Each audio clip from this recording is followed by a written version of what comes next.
saber la fisiología, qué es lo que puede suceder, qué es lo que pasa en una respiración normal, qué es lo que pasa en una respiración alterada. Entonces, sin más que decir, empezamos, ¿no? La anatomía de la vía aérea, y para aquellas personas que se insertan, que ingresan, el manejo de la vía aérea es todo un reto para el personal de salud o cualquier profesional que se enfrente a esta situación. Tenemos que entubar o ventilar a un paciente, se lo puede hacer en cualquier lugar, ¿no? Depende de la situación, depende de la condición clínica. Estamos hablando de cualquier lugar de nuestra área hospitalaria. Puede ser emergencia, puede ser hospitalización, puede ser cuidados intermedios, terapia intensiva, postoperatorio, quirófano. Entonces son lugares que se puede suscitar en la necesidad de intubación de la vía aérea. Y para eso el profesional de salud debe estar preparado, no solo los especialistas, deben estar preparados los médicos generales, los médicos de familia, los clínicos, los emergenciólogos y los intensivistas, ¿no? Entonces, es todo un reto porque al final, en situaciones controladas, nosotros sabemos que el paciente puede tener ciertas características, condiciones, factores de riesgo, antecedentes patológicos, y estas son las condiciones de cirugías programadas. Pero aquellas condiciones en las cuales no conocemos esta situación, situaciones no controladas, que los pacientes nos llegan a la emergencia y no sabemos sus antecedentes, no sabemos qué sucedió, no sabemos qué ha comido en las últimas horas, y no sabemos qué le ha pasado y necesitamos entubar la vía aérea sin preguntar, dependiendo de su estado respiratorio y su estado neurológico, tenemos que hacerlo. Entonces son condiciones que se nos escapan de las manos. Pero para tener un manejo de la vía aérea requiere de conocimiento de las estructuras anatómicas, por lo menos las estructuras que van a intervenir en lo que es el inicio de la intubación, tener un equipo adecuado, que ya les voy a presentar una imagen, que es lo que tienen que tener ustedes a mano en las instituciones hospitalarias organizadas, hospitales de segundo, tercer nivel, dependiendo de qué área estén, incluso centros de salud, hay los famosos charoles de paro, donde hay cajones primero y segundo para lo que es farmacoterapia y necesidad de medicamentos y urgencia.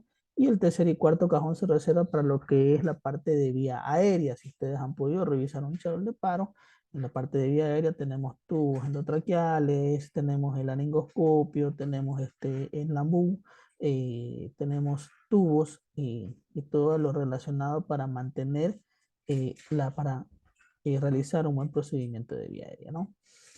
Y anticipación de complicaciones, tenemos que reconocer las estructuras, los antecedentes de los pacientes para poder nosotros determinar si esa vía aérea puede ser una vía aérea sencilla o una vía aérea difícil. Y asimismo, en el retrocediendo al paso anterior, en el equipo adecuado, tenemos que tener dispositivos para vía aérea difícil, ¿no? Y también tenemos que estar preparados para resolver problemas. Entonces, ¿qué es lo que vamos a tener nosotros como dispositivos para la vía aérea? Si ustedes ven aquí, empezamos con lo básico, ¿sí? Tenemos hojas de laringoscopio, tenemos las hojas curvas del laringoscopio, también hay hojas rectas del laringoscopio en las cuales se utilizan para los pacientes pediátricos, los tubos endotraqueales que pueden ir desde 6.5, 6 hasta 8, 8.5. Tenemos que tener jeringuillas para poder insuflar lo que es el balón. Tenemos que tener lo que es guías metálicas en intubaciones difíciles, nos pueden ayudar bastante. Guantes, solución, más que todo medicamentos para sedación, analgesia. Tenemos que tener mascarillas laringeas, por si acaso en algún momento nos puede ser difícil. La vía aérea, tenemos que solucionarlo con una mascarilla laringea. Hay mascarillas laringeas de tercera generación, como la AirTrack, que pueden ustedes, por medio de este tubo, pasar un tubo endotraqueal para canalizar lo que es la vía aérea, ¿sí? Tenemos que tener un pulso oxímetro. Lo importante es que ustedes, todo paciente que vayan a ventilar, debe estar monitorizado, ¿sí? Aquí, aunque lo representa, es un monitor pequeño donde debe haber un electrocardiograma de 12 derivaciones continuas, un saturador, un monitor de presión arterial. ¿Sí? No muy lejos, dispositivos de oxigenación, desde cánula de bajo flujo, cánulas de alto flujo, dispositivos de bolsa mascarilla y el ambos respectivo con su mascarilla, ¿sí?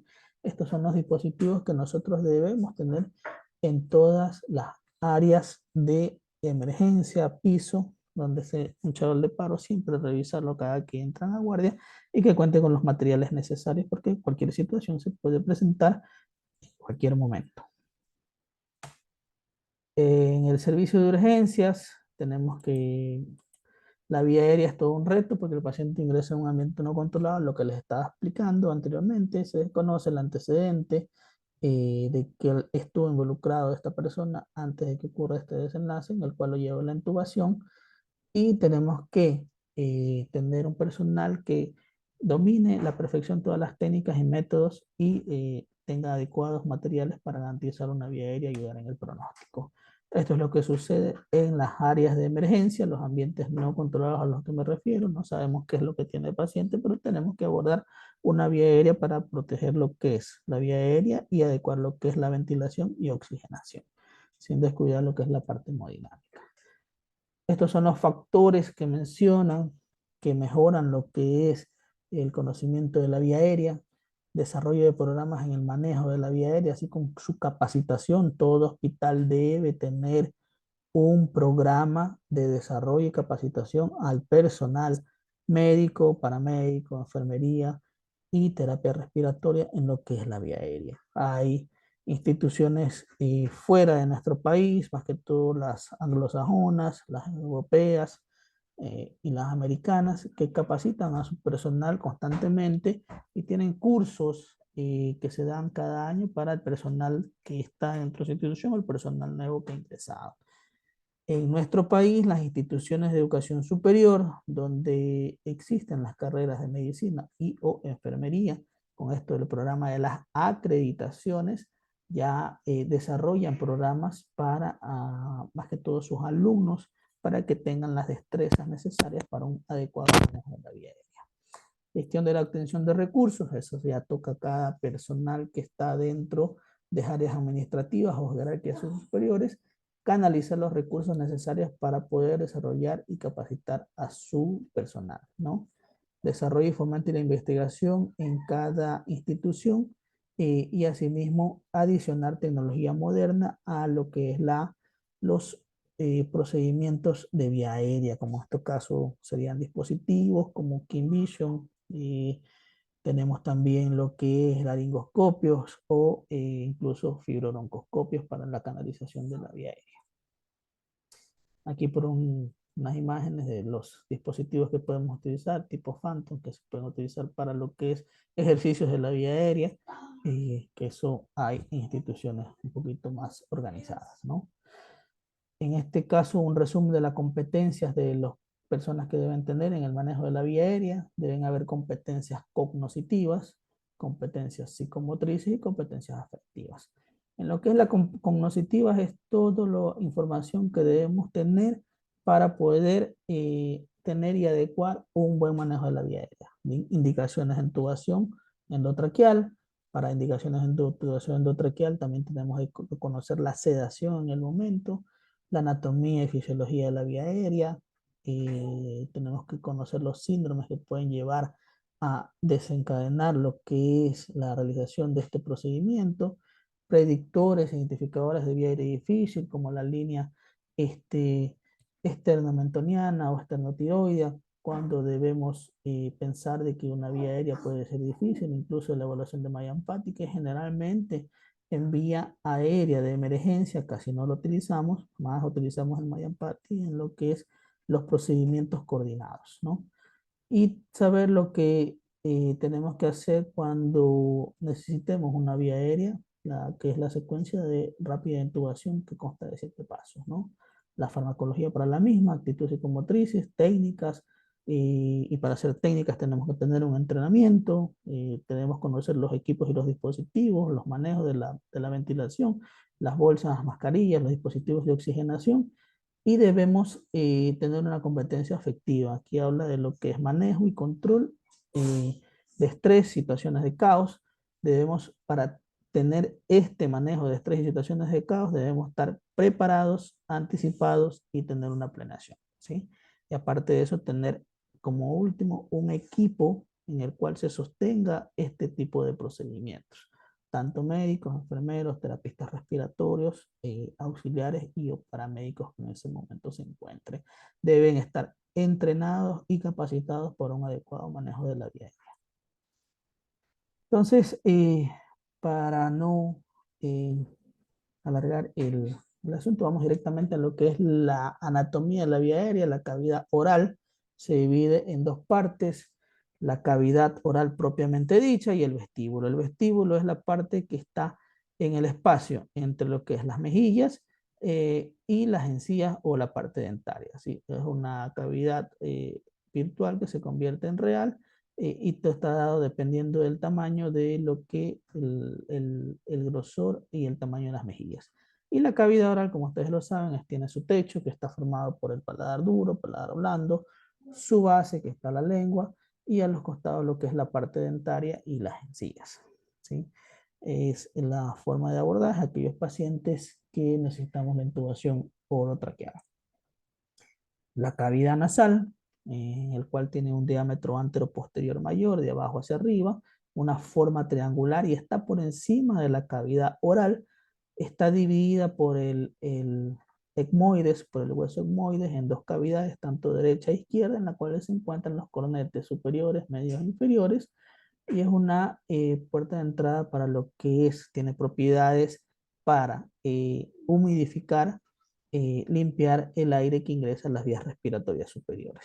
Y esta cavidad nasal se comunica con la cavidad bucal en su parte posterior por medio de la faringe, en la cual va a caer directamente a la nasofaringe. La faringe es una estructura muscular, músculo cartilaginosa, también la refieren, mide aproximadamente entre 12 y 16 centímetros, dependiendo de la estatura de la persona. Consta de tres partes: una superior que da a la parte posterior de lo que es las fosas nasales, en la cual se denomina nasofaringe, y está a la altura de lo que es el paladar blando, perdón, paladar duro, y la parte que sigue es la orofaringe, en la cual se encuentra en la parte posterior de la cavidad bucal, y la hipofaringe, que es la parte que se conecta con la entrada de la vía aérea y que se continúa con la laringe, ¿sí? A nivel de lo que es la entrada subglótica para el paso del aire. Todavía no forman lo que es el espacio muerto propiamente dicho. La laringe, una estructura cartilaginosa que en su parte superior se continúa con la epiglotis y con la faringe, y en su parte central está formado por estructuras, por cartílagos, tres cartílagos pares y tres impares. Entre los pares tenemos al tiroides, al cricoides y al ioides, ¿sí? Y esta de aquí se conecta directamente con la tráquea por medio de los anillos traqueales para continuar lo que es la vía respiratoria inferior. ¿Cuál es su función? Simplemente de conducción en lo que es el paso del aire de la parte superior a la parte inferior de las vías respiratorias, y de protección. Si ustedes tienen aquí la epiglotis, encima tenemos la glotis propiamente dicha, en la cual le va a proteger a la persona del paso de secreciones de lo que es la parte bucal o faringea o orofaringea o hipofaringea hacia lo que es la vía respiratoria superior. Entonces aquí tenemos lo que es la respiración. La respiración es el proceso respiratorio, consta de lo que es ventilación, en el cual está por inspiración y expiración, la cual la inspiración es un proceso activo en el cual compromete diferentes músculos y estructuras de lo que es la parte ósea, y la expiración es un mecanismo pasivo en el cual hay si bien hay una salida de lo que es el aire de las vías respiratorias, este de aquí tiene un gasto energético mínimo. El intercambio gaseoso que se va a realizar a nivel de lo que es entre el alveolo y la sangre, y aquí tenemos lo que es la respiración celular interna y la respiración celular externa, el transporte de los gases por medio de la sangre a nivel de hemoglobina, en el cual se va conectado el oxígeno, el oxígeno transportado por medio de la hemoglobina, y la respiración celular que se da a nivel de lo que es la célula, ¿no? Lo que es la respiración celular se puede dividir en respiración celular interna y la respiración celular externa. La respiración celular interna es la que se da en el intercambio de oxígeno con moléculas para producir CO2, agua y energía. Esto se produce a nivel de la mitocondria. Tenemos que la mitocondria necesita para su supervivencia aproximadamente solo 5 milímetros de mercurio de oxígeno. Entonces, la respiración celular interna está dada a nivel de la mitocondria y la respiración externa es la que se da a nivel de la barrera alveolo-capilar. ¿Sí? Para que ustedes lo sepan distinguir, este de aquí, más, la respiración externa se da a nivel de lo que es del alveolo.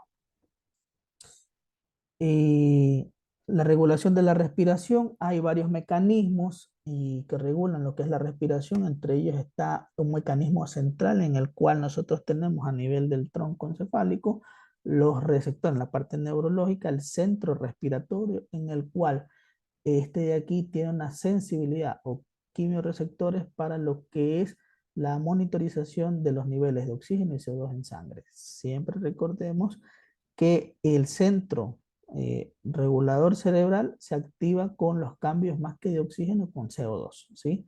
Entonces, eso permite de que se produzca un cambio en lo que es la amplitud de la ventilación y en la frecuencia de la respiración. Y no solo la respiración está regulada a nivel central, esa es la parte motora, de ahí de la parte a nivel del tronco encefálico nacen las neuronas eferentes, en la cual se va a ir directamente a lo que es la médula, a lo que es la parte de columna, y ahí va a salir las neuronas motoras, y estas neuronas motoras van a terminar en una placa que se va a juntar a lo que es el músculo diafragmático para poder realizar la respiración. En ese sentido, ¿no? El centro, el control nervioso se basa en la presencia de mecanorreceptores en los pulmones, vías respiratorias, músculos. Solo cuando aumenta el CO2 en sangre, aumenta la concentración de iones, se estimulan los quimiorreceptores cerebrales a nivel del cuerpo carotídeo y aórtico, ¿sí? Y a nivel central, solo con el aumento del CO2, ¿no?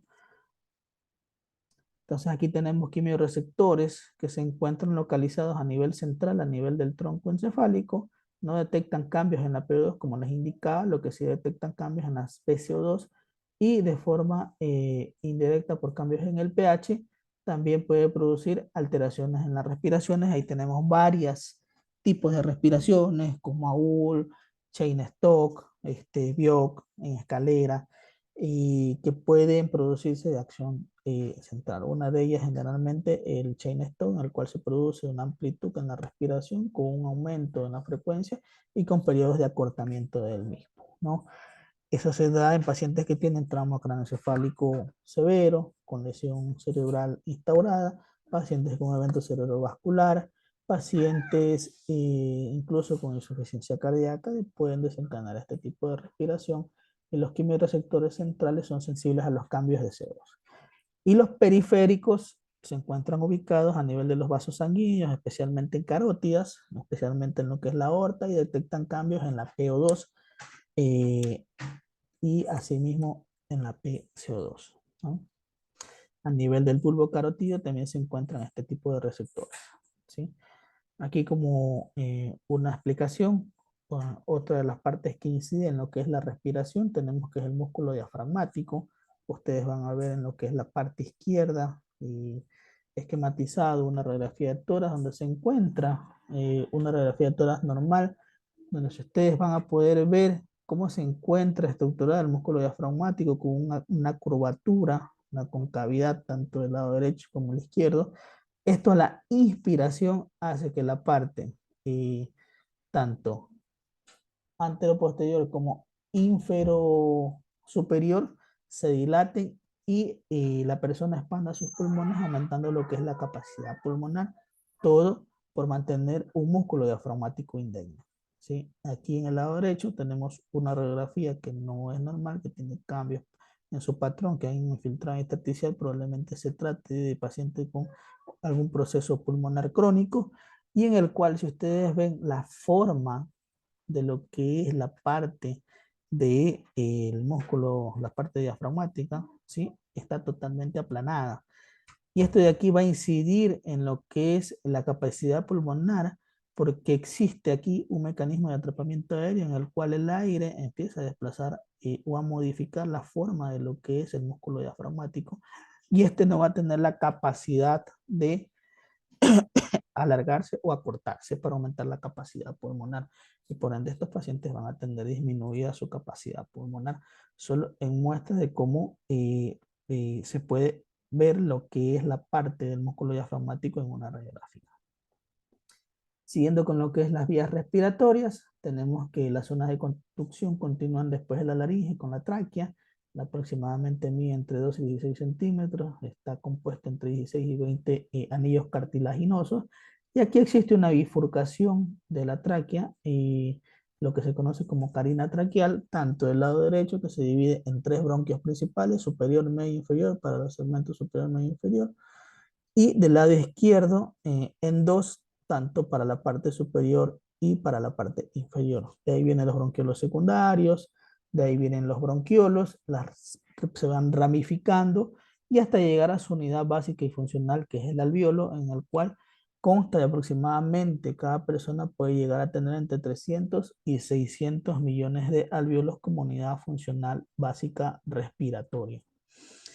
Entonces, ¿qué es el alveolo y cómo está conformado? Diferentes células lo conforman, la estructura, sostén y está formado por células tipo 1, que es el gran porcentaje, de aproximadamente un 92, un 95%.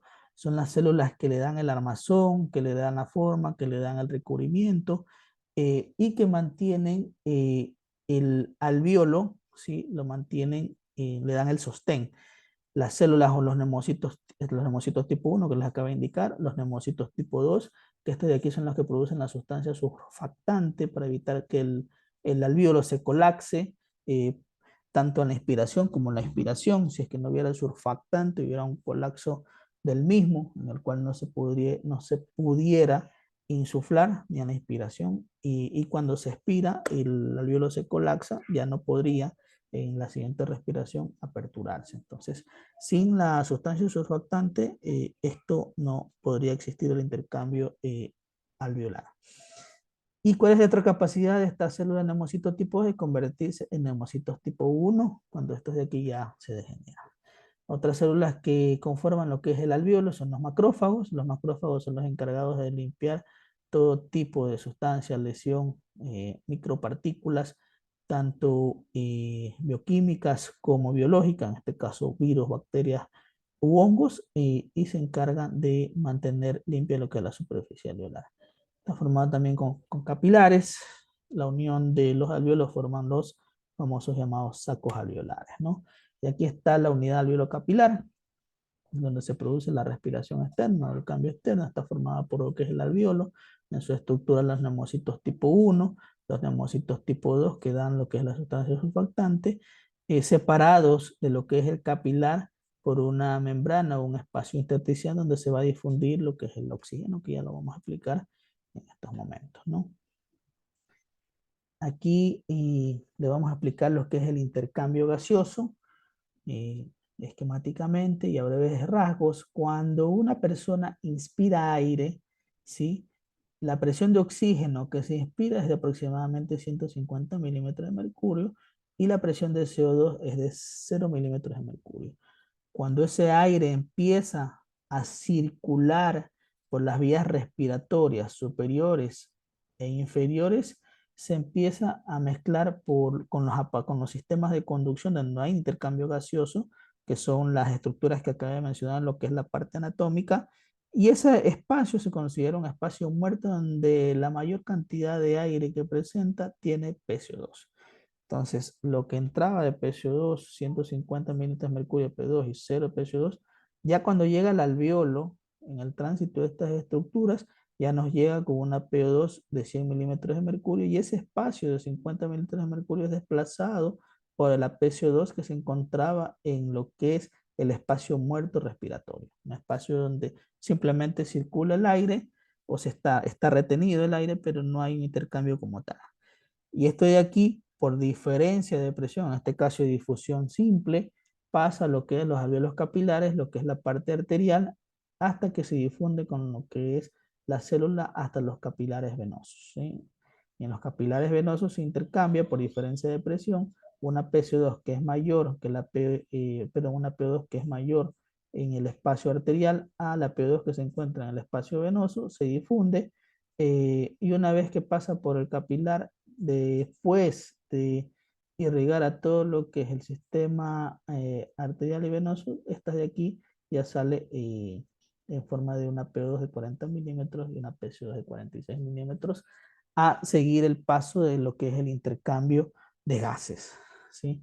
Recordemos que la unión que puede tener la PCO2, la CO2, con lo que es la hemoglobina de la sangre es hasta 20 veces más afinidad que en relación a la PO2. El 97% del oxígeno es transportado por medio de la hemoglobina, formándose como oxihemoglobina, en la cual está compuesta por un anillo del grupo gen, en el cual tiene 4 iones de ion ferroso, y este de aquí se une de forma reversible a la molécula de oxígeno, ¿no?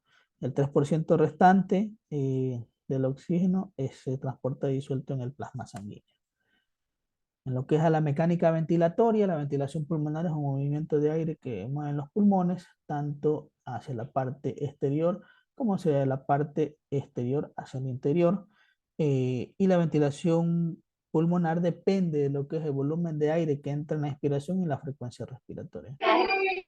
Recordemos lo que indicó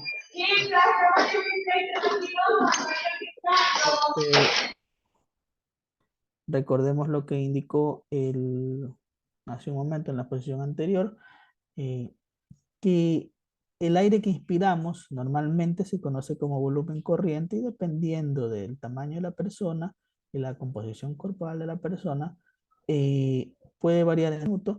Aproximadamente el volumen minuto, que es la multiplicación de la frecuencia respiratoria por el volumen corriente, estará entre 6.000 a 8.000 ml, lo que es igual a aproximadamente entre 6 y 8 litros de volumen, ¿sí? La inspiración, como ya les indicaba, es un proceso activo en el cual involucra músculos respiratorios y el principal músculo implicado en la respiración, en la inspiración, es el músculo diafragmático, seguido por los escalenos, seguido incluso hasta por los pectorales. Y la expiración es una actividad o una acción eh, pasiva, ¿sí? Estos son los músculos inspiratorios que están involucrados, el diafragma, intercostales, escalenos, esternocleidomastoideo, y los músculos expiratorios involucrados son los intercostales internos y la pared abdominal. Para que ustedes tengan un conocimiento de lo que es lo que se produce en el intercambio gaseoso y en la respiración. Hasta ahí es lo que corresponde a anatomía y fisiología respiratoria. Si tienen alguna pregunta, me la hacen saber. Si no, seguimos con el... Va al examen la pregunta de lo que es qué músculos intervienen en la parte.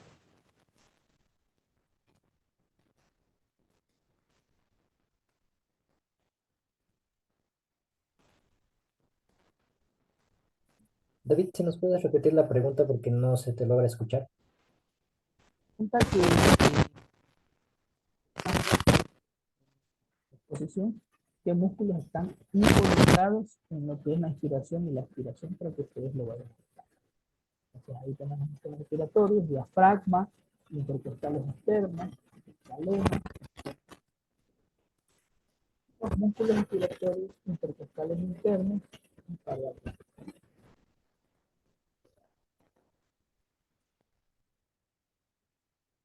Listo, si tienen alguna pregunta.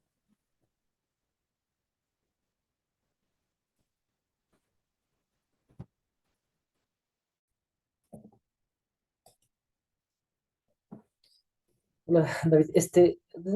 Hace un momento conversaste sobre en cuanto veíamos anatomía, el tema de los espacios muertos, ¿no? Que generalmente en ventilación mecánica siempre hablábamos de espacios muertos que tienen que ver no con la anatomía propia del paciente como tal, sino que también haciendo referencia a los diferentes componentes, tanto del ventilador mecánico, circuitos, etcétera, etcétera.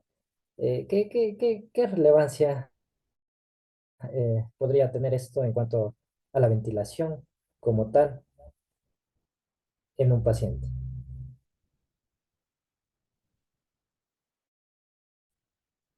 ¿Qué talito? O sea, a ver, si vamos en lo que es la respiración normal, recordemos que eso es un sistema de conducción y que simplemente es el aire que se encuentra sin ningún movimiento, tanto hacia interior hacia exterior, que cuando ingresa al volumen corriente se mezcla lo que es el aire expirado, ¿no?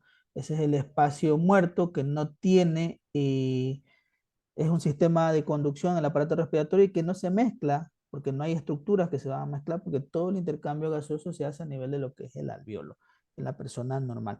Ahora, en una persona con patología, en este caso estamos hablando de POC, en el cual tienes tu sistema de conducción y tienes tus alveolos destruidos. Entonces, en esta persona el espacio muerto tiende a aumentar. ¿Por qué? Porque tú aparte de lo que es el sistema de conducción, tienes tu parte alveolar donde no produces un adecuado intercambio gaseoso. Estamos hablando de pacientes con fibrosis, pacientes con enfermedad pulmonar obstructiva crónica, pacientes asmáticos, incluso en un grado superior, que pueden incluso hasta retener PCO2. Y entonces, eso en lo que es la parte fisiológica interviene en ese sentido. Ahora, lo que vamos a ver en la parte de ventilación mecánica, y si tú ves ahora, tenemos canógrafos que miden lo que es la parte de la PCO2 y, y nos puede ayudar en el sentido a poder ventilar adecuadamente a los pacientes. Pero si tú has revisado, no se toma en cuenta en ninguna parte lo que es el espacio muerto de las tubuladuras. Incluso en algún momento llegamos a utilizar en pacientes que tenían retención de PCO2, no sé si te acuerdas, pacientes con distrés respiratorio, a acortar las tubuladuras. Incluso hay estudios que te hablan de acortamiento de tubuladuras o el uso de tubuladuras modificadas. Creo que el diámetro de las tubuladoras es de 2 metros a diámetros de 1 o 1.5 metros para tratar de disminuir ese espacio muerto y mejorar lo que es el intercambio gaseoso, que al final se vio de que no había ningún cambio en el sentido. No sé si es que Julio, que tiene un poquito más de experiencia en ese sentido, pacientes con enfermedad pulmonar, nos podría hablar de eso. Hay estudios pequeños que no tuvieron la relevancia del cambio de tubuladuras.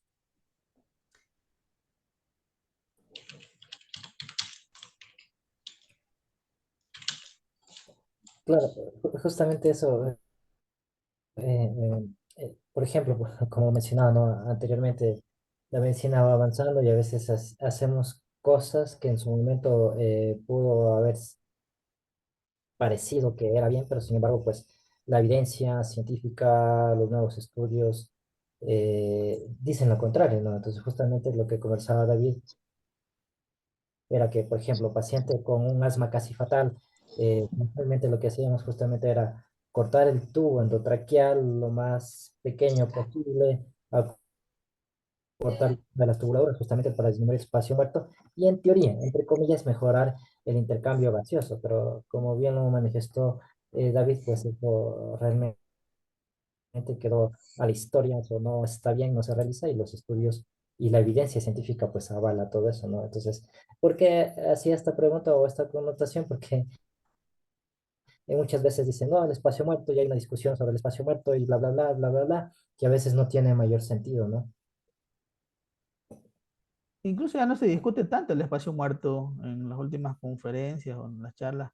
Ya no se habla tanto del espacio muerto de que antes hacíamos este tipo de métodos artesanales de disminución del diámetro de las tubuladuras. O sea, al final se ha revelado de que modificándolas o no modificándolas no tiene mayor relevancia en lo que es la oxigenación o en la mortalidad de las personas o en la duración de la ventilación mecánica.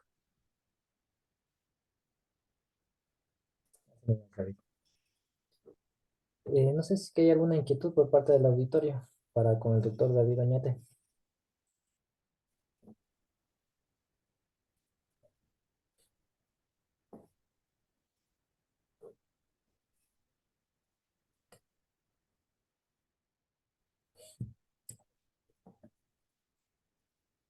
Bueno, David, creo que no hay ninguna inquietud. Creo que el tema estuvo muy claro. Igual, pues agradeciéndote por esta primera charla. Espero que en las siguientes charlas también, pues los estudiantes vayamos haciendo el tema de preguntas o inquietudes que podamos resolver acá, ¿no? Entonces, David, muchas gracias por tu presentación, por tu charla. Muchas gracias a todos ustedes por conectarse en este nuestro primer día del curso. Y pues, y bueno, nos estaremos viendo aquí el día miércoles, el día viernes, y así consecutivamente por el espacio de estas 5 semanas. Entonces, David, si tienes algo más que acotar. No, nada, agradeciendo a todos su presencia, ¿no? Y al doctor Mora también por su disertación en este día. Esperemos que el día miércoles también nos acompañen para lo que es el seguimiento de las charlas. No se olviden de que aquí, una vez que terminamos, más o menos el día entre miércoles y jueves, la subiremos a una página en YouTube en la cual ustedes la podrán revisar, las personas que han estado dentro de esta charla, y aquellos que no tuvieron la oportunidad de ingresar por diferentes motivos, ya la podrán revisar. Nosotros ya le vamos a mandarle el link en el cual avisaremos cada que está subida la charla para que la puedan revisar. Listo, Dieguito. Exacto, David. Bueno, muchas gracias con todo. Estamos viendo de aquí el día miércoles. Muchas gracias. Hasta luego. Buenas noches.